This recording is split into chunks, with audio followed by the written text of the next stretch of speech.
तो अमित शाह आज ममता बनर्जी पर जमकर बरसे हैं। हमारे साथ बंगाल से हमारे सहयोगी रवि मिश्रा जुड़ चुके हैं, हम उनसे जानेंगे। रवि, अमित शाह ने आज ममता बनर्जी पर जोरदार हमला बोला है। उन्होंने स्पष्ट शब्दों में कहा कि बम बारूद और बंदूक की परिभाषा को बीजेपी बदलना चाहती है, इसे विकास, विश्वास और व्यापार में तब्दील करेगी बीजेपी, इसलिए आप बीजेपी को वोट दें।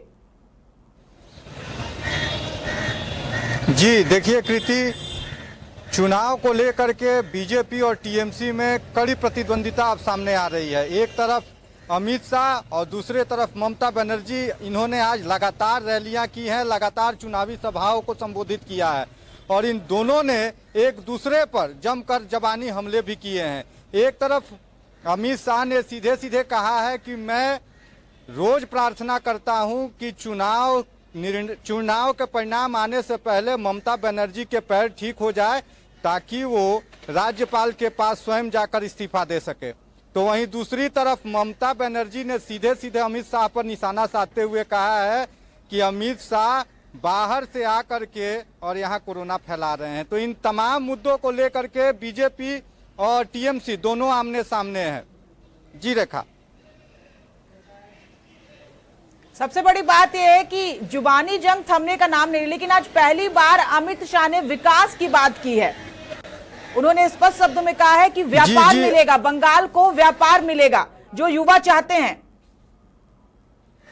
जी देखिए कृति, अमित शाह का ये पहली बार नहीं है। अमित शाह जब से पश्चिम बंगाल में आ रहे हैं, यहाँ चुनाव से पहले या चुनाव के दौरान वो जब भी चुनावी सभाओं को उन्होंने संबोधित किया है तो उनका लक्ष्य सिर्फ एक ही है कि बंगाल में परिवर्तन हो, यहाँ विकास हो, यहाँ व्यापार हो। इसको लेकर के लगातार जो है अमित शाह अपने भाषणों में इसे दोहराते रहे हैं।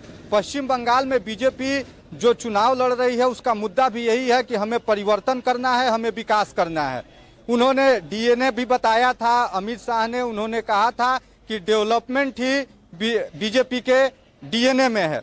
तो इस तरह से आप कह सकती हैं कि तमाम जो बीजेपी के अमित शाह सभाएं कर रहे हैं बीजेपी के लिए, उनमें उनका मुद्दा सिर्फ एक ही है कि विकास किसी तरह से पश्चिम बंगाल में हो, जो सिर्फ तब संभव होगा जब परिवर्तन के बाद यहाँ भाजपा की सरकार बनेगी। रवि, यहाँ पर एक सवाल और उठ रहा है कि अब 5 चरणों का चुनाव जो है वो संपन्न हो चुका है, 3 चरण बाकी है। ममता बनर्जी की अब परिभाषा जनसभा में बदलने लगी है। ममता बनर्जी अपने भाषणों में अब बार बार कोरोना का जिक्र जरूर कर रही है कि जिस तरह के हालात हैं उस पे आज उन्होंने गाइडलाइन जारी किया है। इससे पहले उन्होंने कोई गाइडलाइन जारी नहीं किया और कोरोना के लिए भी उन्होंने ठीकरा बीजेपी के ही मत्थे फोड़ा है और कहा है कि बाहरी लोग आकर कोरोना फैला रहे हैं। तो अब जनसभा में कोरोना का मुद्दा क्यों?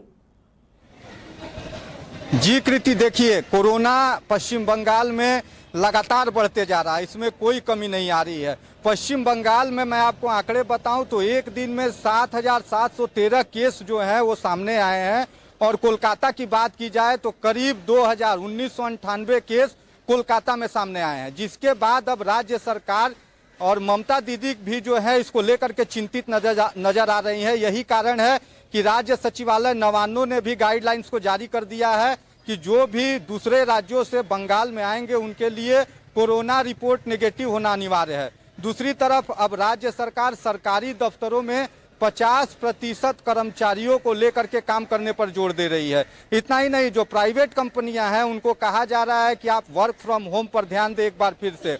जो रेस्टोरेंट हैं, बार हैं, उनमें अब कहा जा रहा है कि कम से कम थर्मल स्क्रीनिंग की जाए, सैनिटाइजेशन किया जाए। तो इस तरह से जो क्या ये गाइडलाइन पहले नहीं जारी होना चाहिए था? अब जब चुनाव आखिरी पड़ाव पर है तब इस गाइडलाइन का क्या है? उस वक्त ममता बनर्जी कहां थी?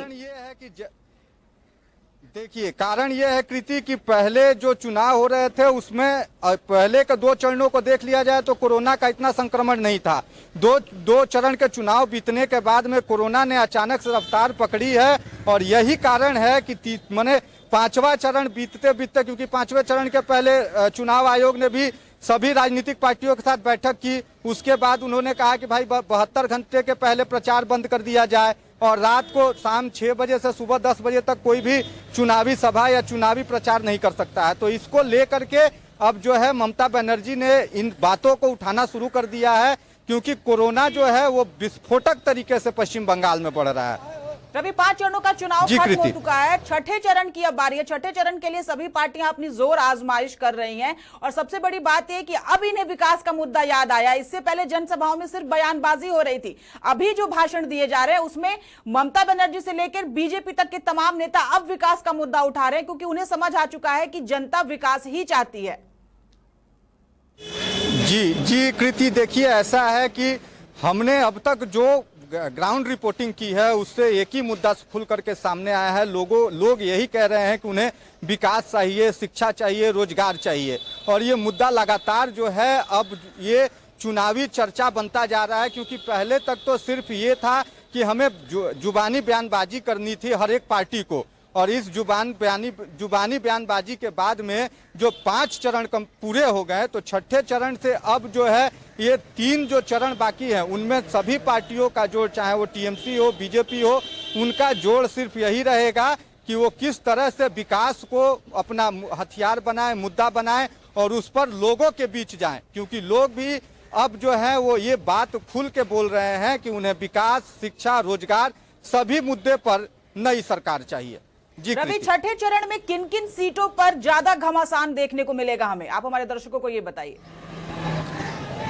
देखिए, छठे चरण में जो चुनाव होंगे उनमें उत्तर दिनाजपुर सबसे खास है। वहीं आप नदिया दक्षिण में भी नदिया का जो है दक्षिण कृष्णा नगर सीट है, वहां भी आप जा सकती हैं। तो ऐसे तमाम कई सीटें हैं जहां पर छठे चरण में चुनाव जो है वो कई नेताओं के लिए उनकी साख को चुनौतीपूर्ण है, उनकी साख बचाने की लड़ाई है। एक तरफ टीएमसी और दूसरी तरफ बीजेपी। कल तक जहां बीजेपी की कहीं लड़ाई थी और तृणमूल और सीपीएम के बीच लड़ाई हुआ करता था, बीजेपी के आने के बाद में सीपीएम कहीं ना कहीं संयुक्त मोर्चा तो बना है, लेकिन वो तीसरा स्थान पर लड़ रहा है। आमने सामने की लड़ाई सिर्फ 2 ही पार्टियों की है, टीएमसी की और बीजेपी की। तो छठे चरण में जो चुनाव होना है, 5वें चरण तक तो हमने देख लिया कि किस कदर जो छिटपुट हिंसाओं के बीच चुनाव संपन्न हुए, लेकिन छठा चरण भी अब जो है इन दोनों पार्टियों के लिए काफी महत्वपूर्ण माना जा रहा है। जी कृति।